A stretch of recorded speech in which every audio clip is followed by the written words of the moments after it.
everyone. This is The Crime Cafe, your podcasting source of great crime, suspense, and thriller writing. I'm your host, Debbi Mack. Before I bring on my guest, I'll just remind you that The Crime Cafe has 2 ebooks for sale, the 9-book box set and the short story anthology. You can find the buy links for both on my website, debbimack.com, under the Crime Cafe link. You can also get a free copy of either book if you become a Patreon supporter. You'll get that and much more if you support the podcast on Patreon, along with our eternal gratitude for doing so. But first, let me put in a good word for Blueberry Podcasting. I'm a Blueberry affiliate, but that's not the only reason I'm telling you this. I've been using Blueberry Podcasting as my hosting service for my podcast for years, and it's one of the best decisions I ever made.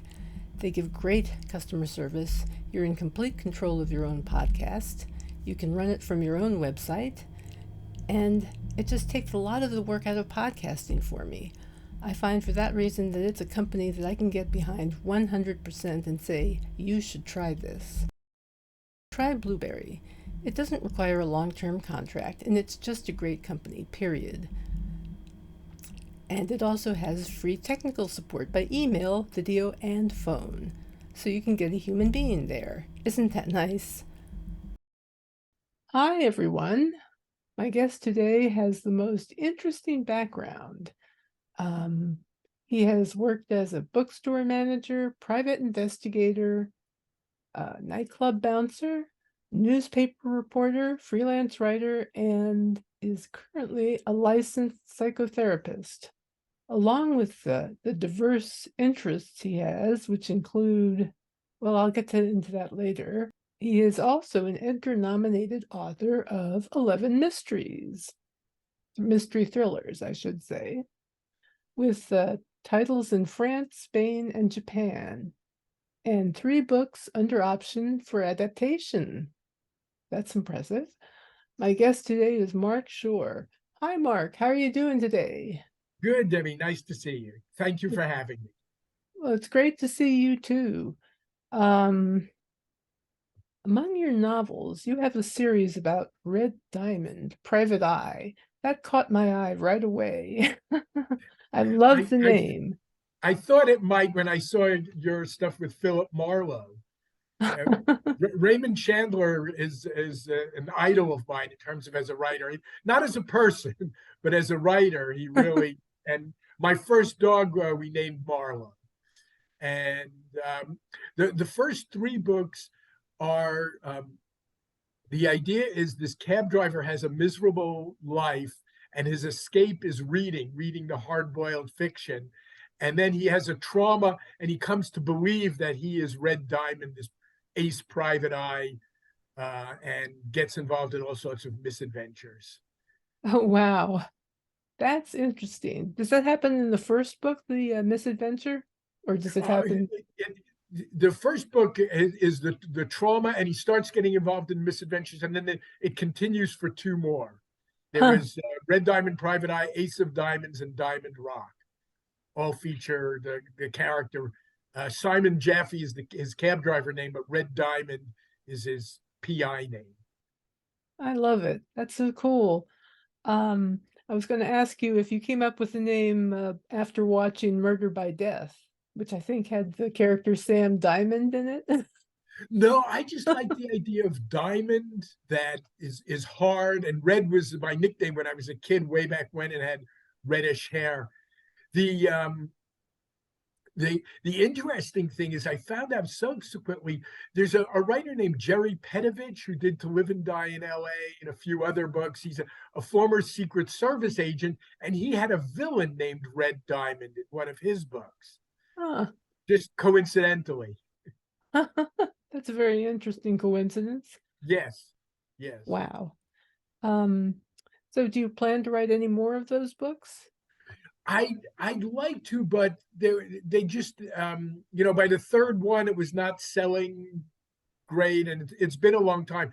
The first 3 were the ones that were optioned, and the rights are still held by a movie studio, and I don't think it's ever going to get made. There were changes in management and things like that.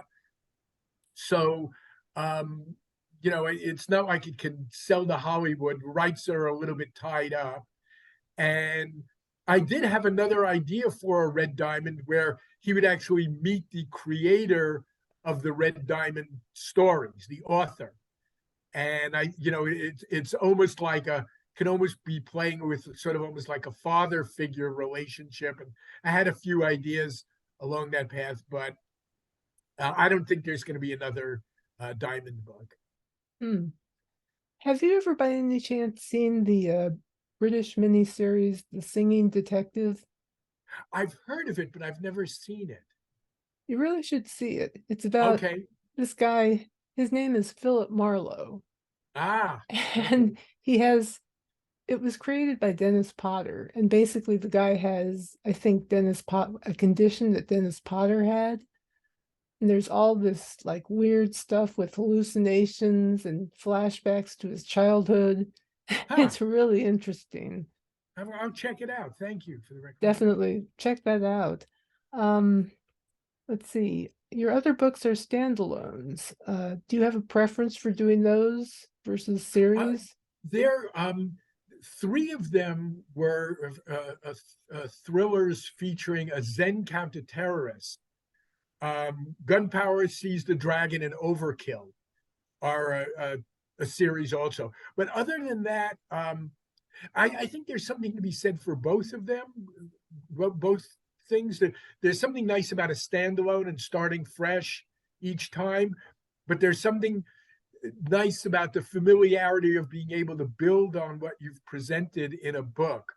So the tricky thing is how much do you rehash what's in the original book, or how much do you assume that people know it? I mean, you need to do some refreshing of the recollection, but you don't want to be having pages and pages of. And then there was the time when blah blah blah. It gets kind of slow. Yeah, you don't want to do that. No, no You don't want to bog down the story with all that backstory. backstory, right? Yeah, For people who here and have there. read the previous book, you don't want to punish them by just presenting too much backstory. Absolutely. Let's see. Among your diverse interests, I noticed you've been an international courier, among other things, which calls to mind all sorts of images. Were you Well, carrying it's like secret documents? no, it wasn't as glamorous as that. There was a thing when I was living in LA where they used to use, and I don't think they do it anymore. But for example, if Federal Express had a small shipment like 20 bags or something like that, and they didn't want to use an airplane, they would use your baggage check-in privileges. In other words, if you were on the flight, it only cost them like a per bag cost. So they would have couriers go over and just fly over to, I flew to Japan, I flew to Thailand, and they would use my baggage check-in privileges. I could only have a carry-on bag, and they would ship a whole bunch of bags with me on a commercial flight. Oh, wow.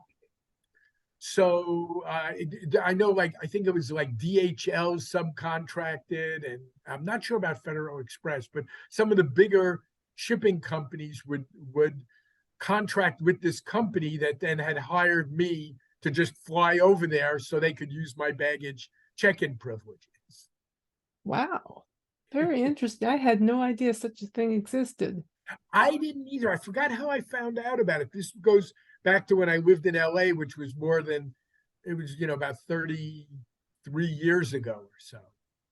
Hmm. So it goes back a bit. So how does a person get involved in something like that? I guess probably nowadays you could Google it if there is still such a thing. I know they at that point they were also running things from New York to the Caribbean and South America. I don't know if they had them going to Asia or just, like it was based on the coast, each coast kind of thing. I suspect that's the way it was. That's That New fascinating. York would be Europe and South America. Mm-hmm. Wow. That's something. You were also a Tai Chi instructor. Uh, Yes.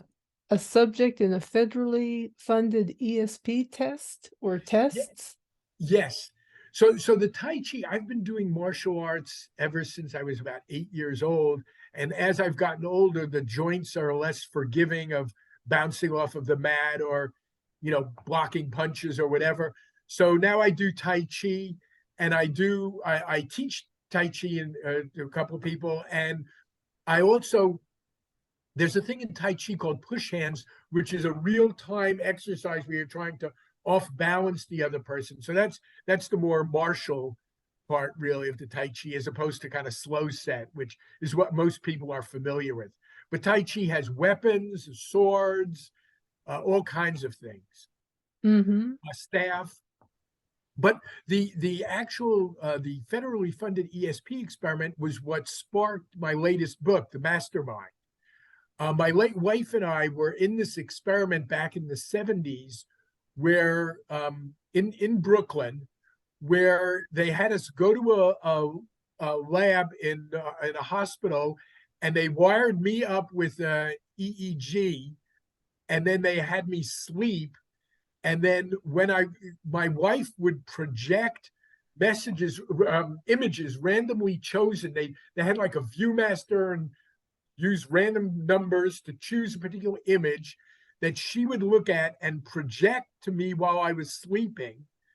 And then they would wake me up when they saw in the EEG that I was dreaming after the dream and ask me what I was dreaming about. That was one experiment. Another experiment was with a thing called the Gansfeld, where they put basically red colored ping pong balls on my eyes and white noise on my ears. And then I had to talk stream of consciousness. And again, my wife would project images to me. So what we had, ultimately, our results were not statistically significant, but there was some times where there was just like an amazing hit where she would be looking at something and I would describe it. And it just was, so it was a fascinating thing. And back then was when the Central Intelligence Agency and Defense Intelligence Agency were doing a lot of research on ESP. And in fact, there's something like 1 million pages that have been declassified on the research. It was Project Stargate was the main one. But there was all sorts of stuff. The feds were mainly interested in remote viewing, which is kind of like an individual being able to do like Google Earth kind of thing. It was again, they had some fascinating stuff where there was real incredible hits by people, but not statistically significant. And some of them actually did provide good, usable intelligence data. But it's hard to separate the wheat from the chaff. There was a thing involving a submarine base that someone described accurately even before they were able to get intelligence on. Good heavens. Yeah. So that kind of sparked the psychologist who ran the parapsychologist who ran the experiment that I was involved in was a very nice guy. But as the premise for the mastermind, I made him the villain, and I made the protagonist actually had significant ESP ability.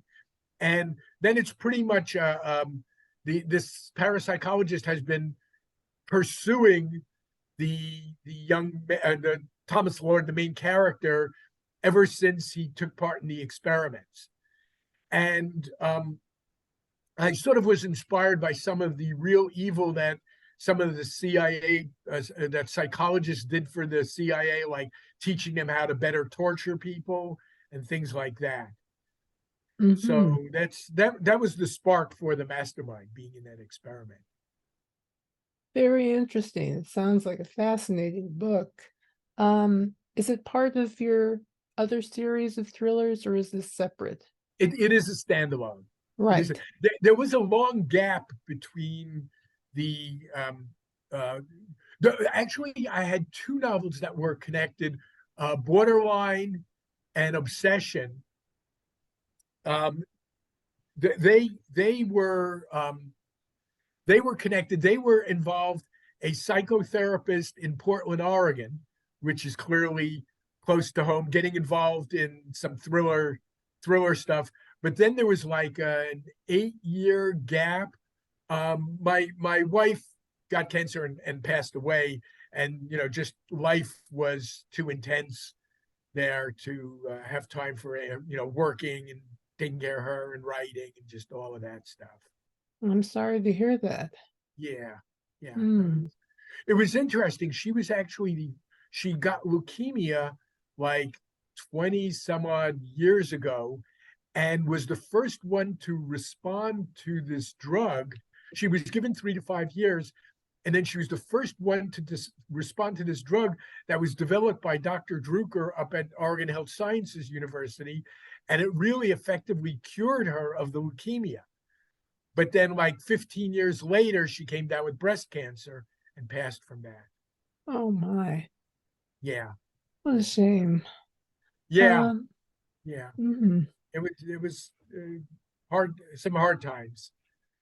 Yeah. I know that feeling. The Yeah. feeling of hard times. Yes. Yes. Let's see. You're trained as a mental health professional and crisis management person also, Yes. correct? Yes. Do you find that this is a skill set that people are often looking for from you? I mean, these Yes. days? One of the things, I don't think it's in my list of things that I do, is I'm also a trainer, and I train people in crisis de-escalation. So, for example, everywhere from Oregon DMV to the library has a lot of people with mental illness kind of hanging out there, and the librarians didn't receive training, when they first went for their jobs in how to work with people who might have a different reality or things like that. So I've trained at the library. I've trained all sorts of volunteers for the city. I've trained people at the animal shelter, just all kinds of things in crisis de-escalation. And in fact, I have one nonfiction book that was self-published. All my books are traditionally published, but I have one nonfiction book that's shorter that was self-published on crisis de-escalation. Very good. Yeah, and there is a big demand for that. I guess so, yeah. I wonder if you've crossed paths with my niece. She works with, well, she had worked at one time with the Department of Homeland Security in the Northwest. Hmm. I've never crossed. Another interesting thing that I've done is I've been a decoy for the Department of Homeland Security. The TSA at the airport, they have people and they put a little bit of explosive in your bag or on your person, and then have you go through as if you were an ordinary passenger. And they have the sniffing dogs there, and they're tested to see if they'll alert to you. Oh, I was wondering about that, and that is really wild. Yes. Yeah. I signed a non-disclosure agreement about, as far as talking about it in detail, but I suspect that they just don't want, talking about sources and methods, like if I knew what kind of explosive was put on me, or how big it was, or where they put it, or anything like that, that might give information to a potential terrorist. But just saying that I did it, and it was really interesting. It was fun just seeing. Some dogs didn't do a good job, and there was one dog that didn't do a good job, and then I went back like 3 months later for it, and the dog had been well trained then, and was spot on. So he went from some remedial alert to being really good at it. Very good. So you finally passed the audition, so to So he speak. passed. Excellent. What books and authors do you find most inspire you as a writer? Well, Raymond Chandler, I really love his stuff. I always I really appreciate the writing more. I mean, there's the classic story told about Raymond Chandler when they were making the movie The Big Sleep, and the director asked him who killed the chauffeur, and Chandler went back and looked at his stuff and said, damned if I know. And Sometimes, I mean, I take more pride in my plotting than that, but I take most pride in my writing. Like I really like the writing, the scene setting, the character development. All of those things are super important to me. So Raymond Chandler, I really like his stuff. Um, as far as police procedurals, Michael Connolly, just I think is the dean of that. Reading the Harry Bosch books, the Hieronymus Bosch books, are just really. He does such a great job. When I lived in LA, I worked for the LA Herald Examiner for little less than 2 years, but I covered. I was an investigative reporter covering federal court, and then I just did. I didn't have the police beat, but being sort of an investigative reporter, I would go. I would overlap with that area, and certainly courts stuff I covered a fair amount of, and occasionally police stories. So he does such a nice job at capturing the culture there, and just capturing LA, just the way Chandler captured LA in the 40s, sort of thing. Exactly, yeah. But I really enjoy them. Mark Cameron, I like. He does thrillers, and I just really enjoy his stuff. Um, who else? Lee Child. I mean, Lee Child. Sometimes it's him telling the same story basically over and over, but he does such a good job doing it. I'm happy to go along for the ride.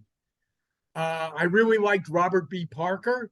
Again, sometimes he was telling the same story over and over again, but he just did such a nice job doing it that you sort of what to expect, and it's kind of like an old friend sort of thing. Exactly. Yeah, I think a lot of times, writers and these characters become like old friends to you.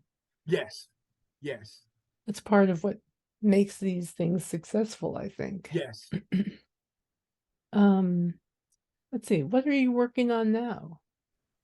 I'm actually not working on it. I'm working as a therapist, and just enjoying life, but I'm not working on a book right now. I'm the idea of cults fascinates me, and I've been sort of collecting some nonfiction articles about them, and I just recently got the names of a few podcasts that focus on cults and things like that. That complete giving up of one's will and how it's done, and how there really is a process of indoctrination that you see across all of these cults. So I suspect if I do another novel, that will somehow be a part of it. But I haven't quite I haven't quite thrown myself into the pool yet. I can imagine the internet has made cults easier to spread. To their Cult outreach, messages. Yeah. Yep. For sure. Let's see. What advice would you give to anyone who's interested in writing for a living? Oh gosh, it's a tough. You've got to love writing, because it's really hard to make a living at it. I mean, I've made a living as a newspaper reporter, as a magazine writer, and as a novelist. And all three of them were tough. I mean, newspapers, I'm kind of glad I got out of them when I did. I mean, you look at the number of newspapers that have gone out of business in the past 20 years, and it's just huge. It's really, really sad.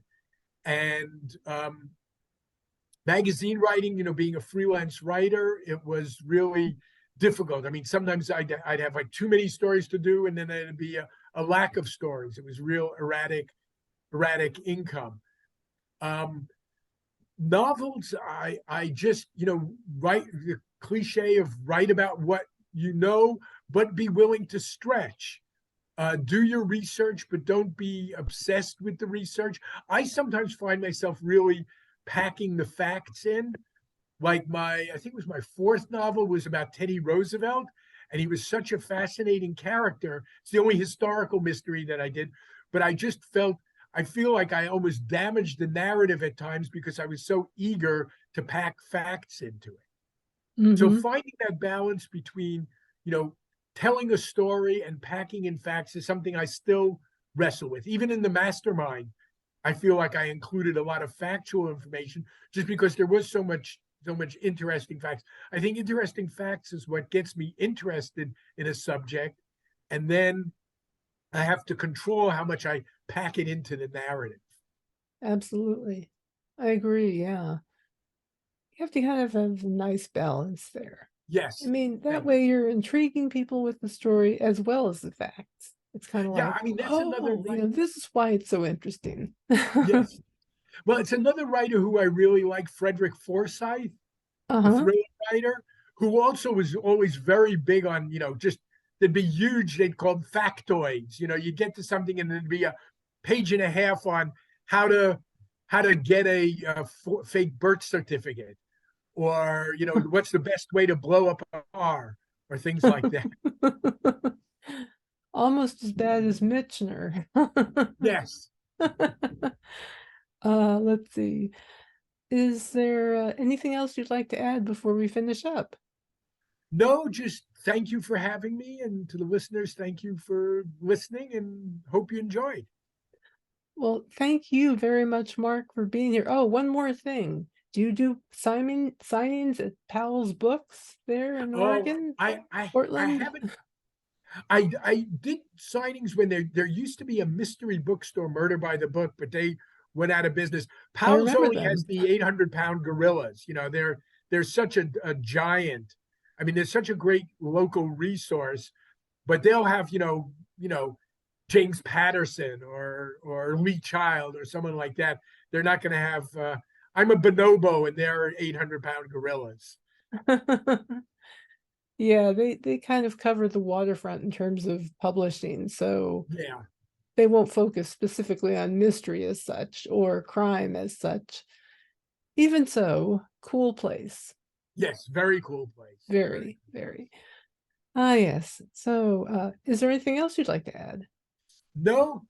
I'm Well, it's been great talking to you. Great talking with you too, and a fellow Philip Marlowe fan. Absolutely. I love Philip Marlowe. I'm a Yes. huge fan. I like that little clip you have of Bogart and Oh yeah. And yes. the video there for Yeah. the podcast. I'll Yes. have to put a little link up to it in the corner so that viewers can see it. Okay. Thanks so much, Mark. And Okay. thank Take you. care, Debbie. You too. Hang in there because I want to talk to you after this. Okay, very good. Take care. Excellent. I just want to say thank you to everyone listening. And if you would, please leave a review. Also, check out the Patreon page where you can see the video that he was just talking about with a little clip from The Big Sleep, one of my favorite movies ever. Yes. And check out our Patreon page. If you become a patron, you can get ad-free episodes, bonus episodes, excerpts from my books, all this stuff that I offer there for patrons. So on that note, I'll just say our next guest will be Kim Sherwood, the first female author to write a Bond novel. That's Bond, James Bond, who does well, he gets a mention in the book at any rate. I don't know if he's going to appear or not. I haven't gotten through the whole book, but it is a cool book. And so bring your martini shaker for this one because it's shaken, not stirred, right? Alrighty then. The book is Double or Nothing, and the author is Kim Sherwood, and she'll be here in 2 weeks. So with that, I will just say thanks for listening, and until then, happy reading.